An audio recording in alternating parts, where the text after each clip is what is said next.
দুইটি টেস্ট খেলতে আগামী আগস্টের মাঝামাঝিতে পাকিস্তান সফরে যাচ্ছে বাংলাদেশ ক্রিকেট দল। আসন্ন এই সফরটি আইসিসি টেস্ট চ্যাম্পিয়নশিপেরও অংশ। আগামী ২১ আগস্ট থেকে শুরু হতে যাওয়া এই সিরিজ নিয়ে বেশ রোমাঞ্চিত বাংলাদেশ দলের টেস্ট অধিনায়ক নাজমুল হোসেন শান্ত। এক সংবাদ বিজ্ঞপ্তিতে তিনি জানিয়েছেন, পাকিস্তান সফরে যেতে এবং খেলতে মুখিয়ে তার দল। পাকিস্তান ক্রিকেট বোর্ডের পিসিবি প্রকাশিত সংবাদ বিজ্ঞপ্তিতে শান্ত বলেন, আইসিসি ওয়ার্ল্ড টেস্ট চ্যাম্পিয়নশিপে অংশ নিতে দল হিসাবে আমরা পাকিস্তান ফিরতে মুখিয়ে আছি। পাকিস্তানে খেলা সবসময় চ্যালেঞ্জিং, তবে রোমাঞ্চকর ব্যাপারও। পাকিস্তানের সঙ্গে আগে খেলা ১৩ টেস্টের একটিতেও জয়লাভ করেনি বাংলাদেশ। এবার প্রতিদ্বন্দ্বিতা গড়ার ইঙ্গিত দিলেন শান্ত। গড়ের মাঠে শক্তিশালী একটি দলের বিপক্ষে প্রতিদ্বন্দ্বিতা গড়তে আমাদের সেরাটি দিতে হবে।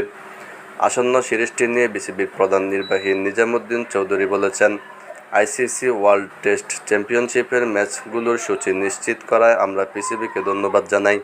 এ সিরিজে আমাদের পরীক্ষা হবে, কিন্তু এ সংস্করণে আমাদের উন্নতি দেখানোরও সুযোগ রয়েছে।